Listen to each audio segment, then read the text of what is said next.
Assalamualaikum warahmatullahi wabarakatuh. Alhamdulillah, alhamdulillah, alhamdulillahi rabbil alamin. Wassalatu wassalamu ala asrofil anbiya'i wal mursalin wa ala alihi wa ashabihi ajma'in.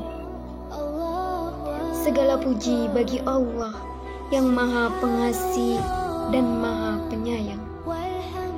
Puji syukur kehadirat Allah Subhanahu wa Ta'ala yang selalu melimpahkan yang beribu-ribu nikmat yang tiada tara. Sholawat dan salam tak bosan dan tak lupa pula selalu kita curahkan kepada Nabi besar kita, Nabi Muhammad SAW. Semoga syafaatnya dan petunjuknya bisa kita dapatkan di yaumul mahsyar kelak. Amin ya rabbal alamin. Perkenalkan, nama saya Siti Hadijah dari Prodi Pendidikan Bahasa dan Sastra Indonesia, kelas reguler D, Universitas Negeri Medan Stambuk 2020. Yang saya hormati Bapak Dinul Islami MA sebagai dosen pengampu mata kuliah Pendidikan Agama Islam.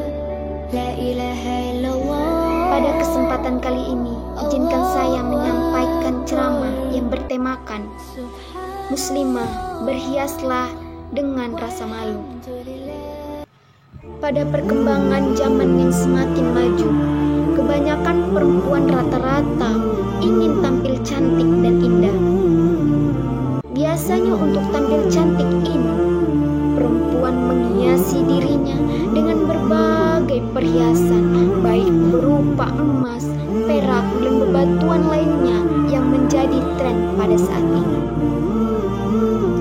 Perhiasan memang merupakan bagian dari sifat-sifat wanita.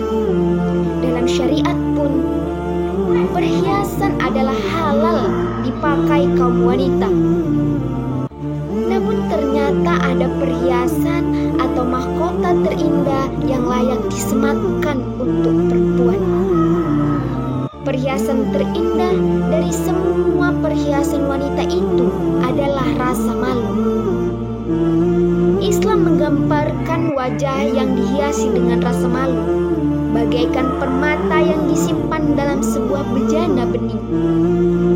Tidak ada seorang pun yang memakai perhiasan lebih indah dan memukau daripada perhiasan rasa malu. Anas bin Malik radhiyallahu anhu meriwayatkan dalam sabda Rasulullah SAW. Beliau berkata, tidak ada sifat keji yang melekat pada sesuatu kecuali ia akan memperburuknya, dan tidak ada rasa malu yang melekat pada sesuatu kecuali ia akan menghiasinya. Ketika kita mau untuk merenunginya, sesungguhnya terdapat makna yang begitu dalam.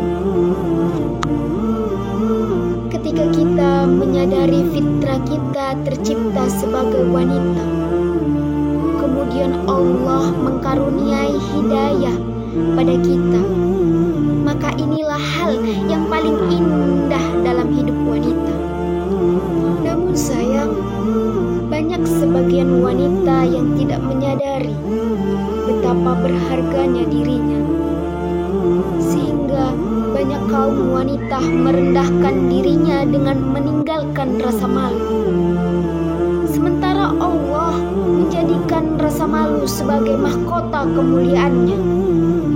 Rasulullah SAW bersabda, sesungguhnya setiap agama itu memiliki akhlak, dan akhlak Islam itu adalah rasa malu. Hadis rawahu Ibnu Majah. Sabda Rasulullah SAW yang lain juga berkata, malu dan iman itu bergandengan bersama. Bila salah satunya diangkat, maka yang lain pun akan terangkat. Begitu jelas Rasulullah SAW memberikan teladan bagi kita bahwasanya rasa malu adalah identitas akhlak Islam. rasa malu tak terlepas dari iman dan sebaliknya, terkhusus bagi para seorang muslimah. Rasa malu adalah mahkota kemuliaan bagi dirinya. Rasa malu yang ada pada dirinya adalah hal yang membuat dirinya terhormat dan dimuliakan. Sayangnya, hanya sedikit wanita yang menyadari hal ini. Di zaman ini, justru banyak wanita yang memilih mendapatkan mahkota kehormatannya dari ajang-ajang konteks yang mengekspos kecantikan para wanita. Tidak hanya sebatas kecantikan wajah, tetapi juga kecantikan tubuh yang diobral demi sebuah mahkota kehormatan. Para wanita berlomba-lomba mengikuti audisi kecantikan dari tingkat lokal maupun tingkat internasional. Bahkan mereka rela melupakan bahwa melihatkan lekuk tubuhnya sekaligus melupakan rasa malu sebagai sebaik-baiknya mahkota dirinya. Apakah mereka tidak menyadari kelak di hari tua ketika kecantikan fisik sudah memudar atau bahkan ketika jasad telah menyatu dengan tanah, apakah yang bisa dibanggakan dari kecantikan itu? Ketika telah berada di dalam alam kubur dan bertemu dengan malaikat yang akan bertanya tentang amal ibadah. Amal ibadah kita yang selama ini kita hidup di dunia, apakah kita beribadah dengan rasa malu? Yang kita sadari kita telah meninggalkan mahkota kemuliaan kita yang hakiki di masa hidup di dunia.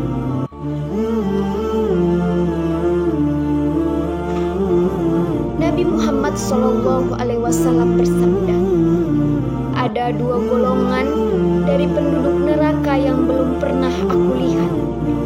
Yang pertama, suatu kaum berpakaian yang memiliki cambuk seperti ekor sapi untuk memukuli manusia. Dan yang kedua, perempuan yang berpakaian namun telanjang, berlenggak-lenggok kepala seperti punuk unta yang miring. Wanita seperti itu tidak akan masuk surga dan tidak akan mencium baunya surga, walau baunya tercium selama perjalanan yang begitu lama. Di antara makna wanita yang berpakaian tetapi telanjang adalah wanita yang memakai pakaian tipis sehingga nampak bagian dalam tubuhnya. Wanita tersebut berpakaian namun sebenarnya telanjang. Dalam kisah Aisyah radhiyallahu anhu, pernah didatangi wanita-wanita dari Bani Tamim dengan berpakaian tipis. Kemudian beliau berkata, jika kalian wanita-wanita beriman, maka ketahuilah bahwa itu bukanlah pakaian wanita-wanita beriman. Dan jika kalian bukan wanita beriman, maka silahkan nikmatilah pakaian itu. Begitupun Allah yang telah menetapkan hijab yang sempurna bagi kaum wanita. Hal itu adalah sebuah penjagaan diri yang diberikan dari Allah untuk kaum wanita terhadap mahkota yang ada pada diri wanita. Namun kenapa ketika Allah sendiri telah memberikan perlindungannya kepada kita, justru kita sendiri yang melepaskan diri dari penjagaan tersebut, sehingga mahkota kemuliaan kita itu pun hilang telan zaman. Wahai muslimah, peliharalah rasa malu. Rasa malu yang ada pada diri kita sebagai sebaik-baiknya perhiasan kita sebagai wanita yang mulia dan yang dimuliakan.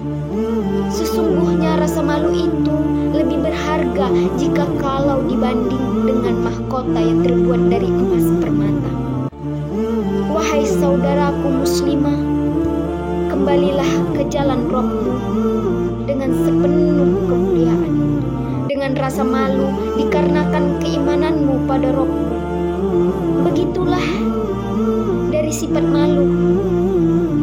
Begitulah keagungan dari sifat malu. Mari hiasi diri kita dengan sifat malu, serta senantiasa terus mempelajari ilmu syar'i yang menyebabkan tumbuhnya rasa malu dalam diri kita, agar kita dapat menjadi wanita yang menghiasi diri dengan sifat malu, baik dalam ucapan maupun perbuatan. Sekian ceramah yang dapat saya sampaikan pada kesempatan kali ini. Lebih dan kurang saya mohon maaf dan mohon ampun kepada Allah Subhanahu wa Ta'ala, karena kebenaran datangnya hanya dari Allah yang Maha Benar, dan kesalahan serta kehilapan datangnya ada pada diri saya. Akhirul kalam, wabillahi taufiq wal hidayah. Wassalamualaikum warahmatullahi wabarakatuh.